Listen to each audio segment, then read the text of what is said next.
हमारे यहाँ पे जो मूल जैन धर्म का सिद्धांत है वो ये है कि पहले सम्यक दर्शन और सम्यक ज्ञान होता है, यानी आत्मा की अनुभूति होती है, आप सम्यक दृष्टि बनते हैं, आप ज्ञानी बनते हैं, और फिर आप धीरे धीरे दीक्षा लेते हैं या त्याग करते हैं वस्तुओं का। वो भी एक साथ नहीं करते हैं, पहले आप गृहस्थी में रहते हुए थोड़ा थोड़ा कम करते हैं और फाइनली जाके फिर टोटली त्याग करके दीक्षा ले लेते हैं।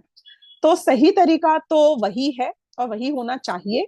चाहे आप, और 8 साल से छोटे की उम्र में तो सम्यक दर्शन होता ही नहीं है, उसके बाद हो सकता है या होता है। और जब होता है उसके बाद भी लोग गृहस्थी की अवस्था में भी कई भवों तक रह सकते हैं, कई जन्मों तक रह सकते हैं। यानी कि मेरे को सम्यक दर्शन हो जाए, मैं और 50 जन्मों तक घर में राजा बन के ही रहूं, वो भी हो सकता है। यानी कि जब जिसका काल पकता है, जब उसकी वैराग्य, अंदर से वीतरागता इतनी हाई हो जाती है कि उसकी रुचि छूट जाती है संसार में, तब वो दीक्षा लेता है। तो ये हमारा आइडियल रूप है। फिर कई बार कुछ गलत प्रैक्टिसेस या थोड़ा बहुत समझो गलत तरीके से उस चीज को अपनाना तो हर क्षेत्र में चलता ही है। तो ऐसा कभी कभी हमारे क्षेत्र में भी आपको नजर आएंगी मैल प्रैक्टिसेस, लेकिन जो आइडियल रूप है वो जो मैंने आपको बताया वो है शास्त्रों के अनुसार।